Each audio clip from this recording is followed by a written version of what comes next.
Hello and welcome back to Master Horn Investing. This is Brian Horn. Thanks for joining me today. Today we're going to be talking about silver. Why silver? What's the outlook? And why would it now be the time for silver? So just a little information on me. And remember, I don't give you investment advice. That's kind of your own deal. You have to kind of decide what you want to do. I'm just giving you some help here to help you make your own decisions. So remember, YouTube requires 1,000 subscribers. So I try to get above 1,000. So if you can hit the subscribe button for me, that helped me kind of with the algorithms and higher rankings, and so other people can find these things and be able to get some good information. So right now, the color of the new green movement is silver. Nothing has done more for the growth of silver in recent years than basically all the innovations in technologies. So stuff like I don't know, your iPhones, your cell phones, they all have like grams of silver. Yeah, that may not be a lot in any one particular phone, but as you kind of notice here, even though it may only contain this many grams of silver, that makes basically this many millions of ounces of silver per year just for the iPhone. That is nothing. That's on top of everything else. Every computer, every anything electronic, flat screen TVs, microwave ovens, refrigerators, they all use silver. How about all the green movement with going to solar? Every solar panel uses silver. EVs are getting popular, so forth. The average EV, electric vehicle, contains 25 grams of silver. I think it's like 31 grams in an ounce. That's almost an ounce of silver, just a little bit less. With 10 million EVs sold in the world, that's up to another 8 million ounces just for the electric vehicles. So silver's in demand. So renewable energies, where this ravenous appetite for silver is coming on top of things like cell phones and so forth. And so a typical solar panel uses 20 grams, which is less than an EV. That's about 2/3 of an ounce of silver. That's each panel. So if you put on a bunch of panels on your roof, each one of those has a bunch of silver in it, right? So each gigawatt of solar requires about 3 million solar panels to produce, and the world is now installing solar panels capacities, trying to get 100 gigawatts per year. So that's about what it's producing. So basically, huge demand. Again, 120 million ounces of silver just for solar panels. So we got a demand industry going on. Even if the demand slows down, if we went into a recession, so forth, because the governments around the world are pushing so hard to go to electric vehicles and go renewables and go solar, the demand for these things are not going to slow down because the government's pushing it, giving credits, so forth. Governments buying in themselves. So we have protection from inflation also along with the silver. Inflation, boy, that's just stick with us for a long time, right? You can know that just by going to Costco or Walmart or someplace and seeing the cost of everything going up. But inflation is becoming just a matter of day-to-day survival in many countries around the world. So for some people, it's just an annoyance. For many people, it's just extremely tough. 100% inflation, 20% inflation stuff per year. So as we look around the world, 54 countries have double-digit inflation. That's above 10%. Another 3 got whacked with triple digits. That's over 100%. So basically, the U.S., which kind of fudges the numbers anyway, in their silver, in their indexes, saying ours is running around 6%. We know it's really closer to 10 or 15 because they keep changing what's in the basket. So it's not really a true indicator. But, silver is a funny metal. So there's many ounces being mined a year, millions of ounces, but it isn't mined all by itself. It's kind of mined with other products, other metals. And so silver is found together with things like lead and zinc and copper and gold. So usually you just don't go mine silver all by itself and just get silver.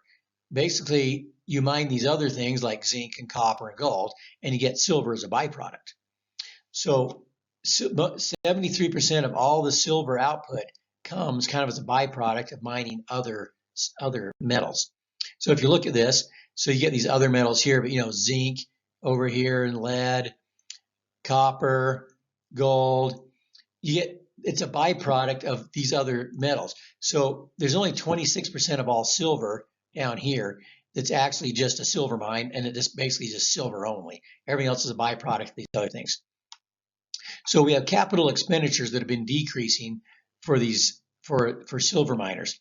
So what that means is 73% of the production is dependent upon how the market for these other metals goes. And mining is substantially cutting back because of weaker demand.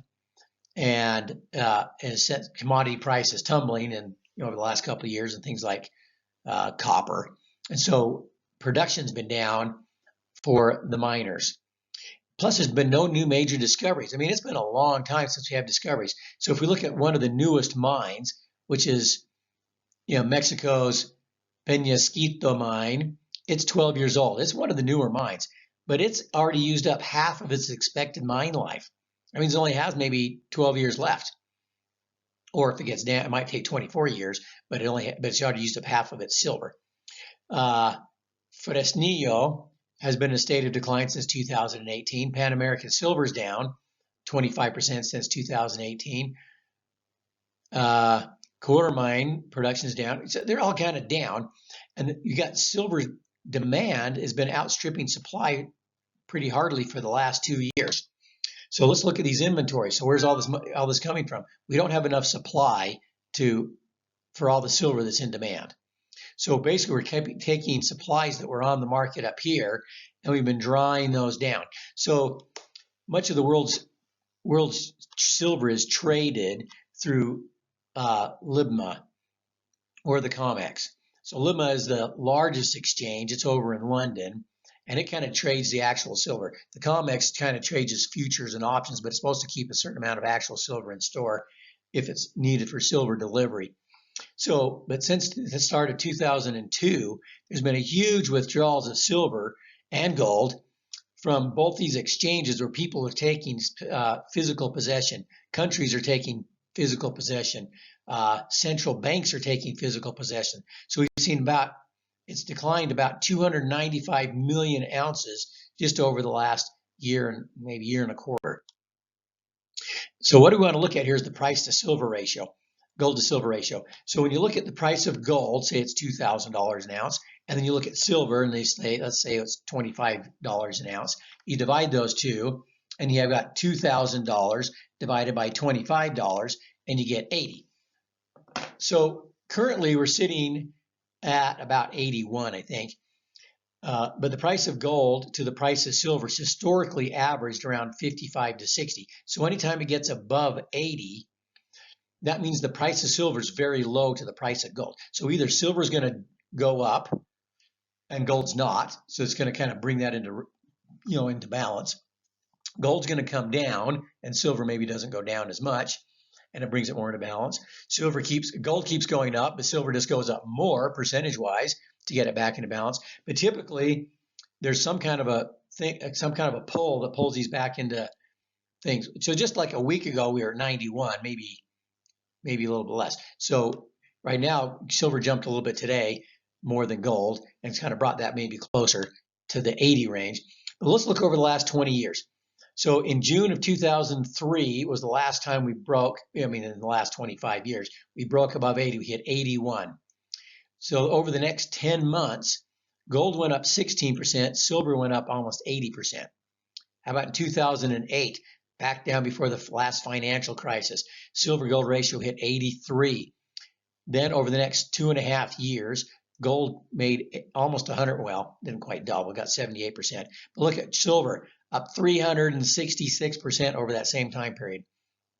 February 2016, over the next 5 months, gold went up 9%, silver 38%. So every time we've broken that line, so in August of 2022, so just last August, since then, silver's, over the next 4 months, to the end of the year, silver was up 31%, gold was up 5%. So 5 times in the last 25 years, from that chart, we can tell that we broke 80. Each time, silver outperformed gold over the next 5 to 30 months. So, of course, that best run was, back in 2008. We're kind of in a similar situation to 2008. We have a very high stock market. We have problem in the banking systems. We have very inflated prices. We're kind of going into a slowdown. It looks like another 2008 moment in my book. So it looks like silver's going to be an outperformer. So what are some ways you can do it? Well, one is a brokerage account. So you can either take physical possession of silver, you can buy silver yourself, or you can buy stuff in a brokerage account. So you can buy the miners. It's just the miners have a little bit more risk because a mine can run out of silver, a mine can get flooded, a mine can stop operation due to things like COVID, and then you're not producing any silver, and your stock can go down even if silver's going up. So your safer play is to buy basically something that's related to physical silver. So Sprott Physical Silver Trust is going to be one of your safest plays. So you can buy these in your brokerage account, whether you have an IRA, a Roth IRA, a joint account, it doesn't matter. And you can buy them at Fidelity or Robinhood or E-Trade or Schwab.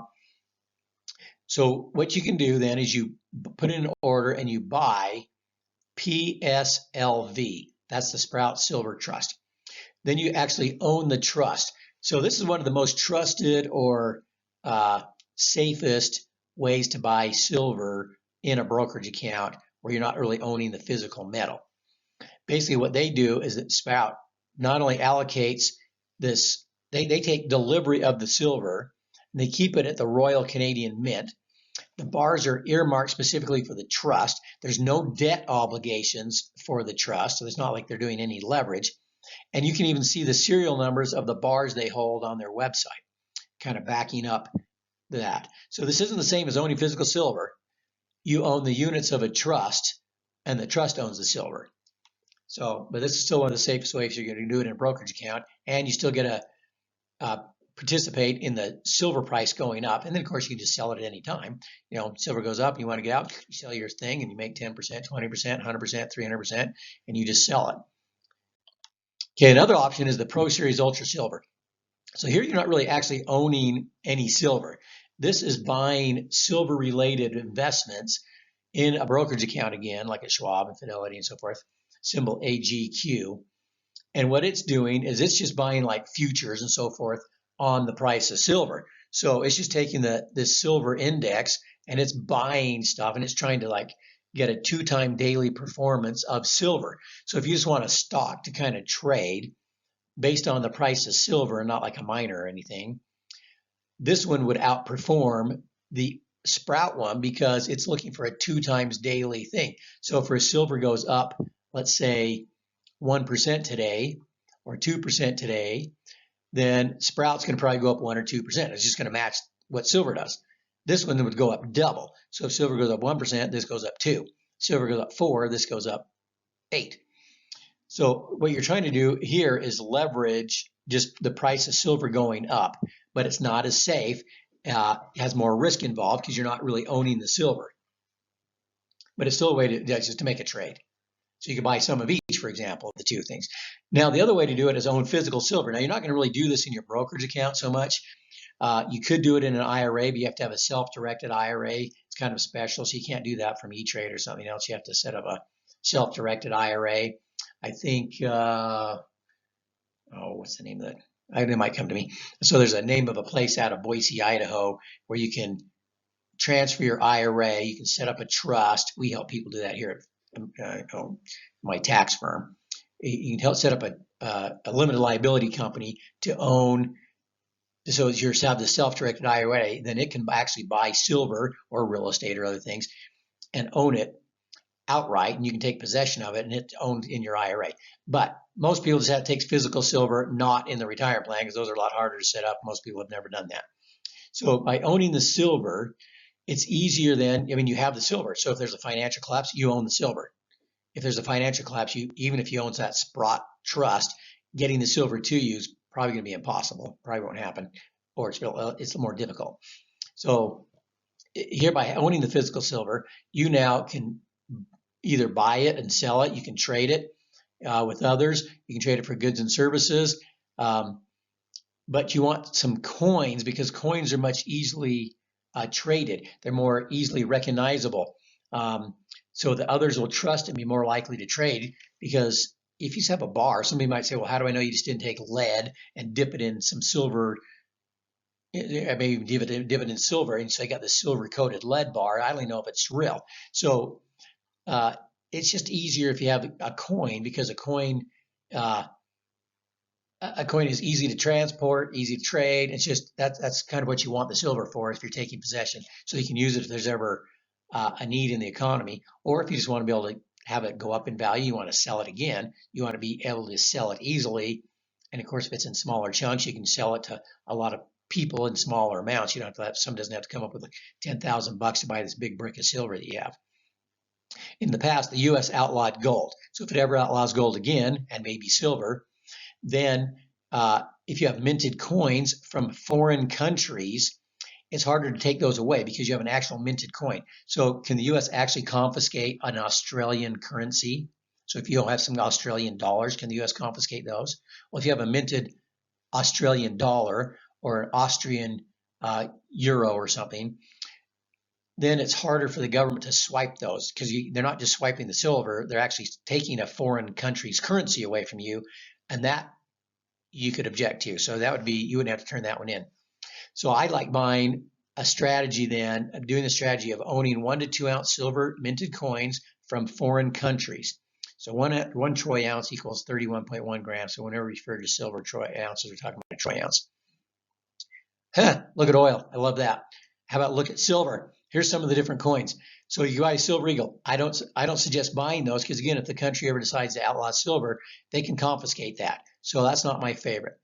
Canadian companies, well, Canada's like one of the wokest countries out there, right? So if you buy, they might kind of conspire with the U.S. to call in Canadian coins, Canadian money, and this would be considered Canadian money or something. So again, that's a little more at risk. Austrian, that's one of my favorites right now because it's one of the cheapest and it's one I trust more. Britain, possibly. South African Cougaran, that's a little better one than some of the other ones, so I prefer those two. I also like, some of the Australian kangaroos. I like those. South Africa Cougaran, Canadian Maple Leafs, that's what he's talking about. Nah, nix that. But if you want to look at some of the price of silver, you can go to a place like providentmetals.com. That's where I buy mine because they have no commissions, no shipping fees. The price on there tells you exactly what it is, and you know what you're buying. You can save money if you do an EFT transfer rather than using your credit card because they have to mark it up to cover the credit card processing fees. But let's say you buy an Australian Philharmonic, and let's say it's trading at $30.71 right now. So that's a premium to the actual price of silver. Well, of course, they have to take the silver, mint it into something, make a coin out of it. But if you compare it to the kangaroos, which is 31, kookaburras 34, Cougaran 34, Maple Leaf 31, the Australian Philharmonic is probably the best price right now. So again, Canada's a woke company. I don't want to buy any of those. I prefer the Australian, Austrian, South African coins, maybe a Korean or Japanese coins if you get those South Korean coins. So, but right now the best price, the Philharmonic. So if you just want to get a coin, the best price, buy the Philharmonic. I looked at most of the 2 ounce and 5 ounce coins. They're all overpriced. So that's not something you want. And then basically it's best to buy them from a reputable dealer unless you know what the world you're doing, because if you don't know exactly what a coin looks like, you might be fooled by somebody. So if you buy it from a reputable dealer, you can avoid getting somebody who's trying to sell you some fakes or something that's just around or something that's not really an actual coin that you want to get. So look for a reputable dealer. And again, I use that providentmetals.com. You want to keep your coin safe. So how can you do that? Well, one, you can put it in a safety deposit box.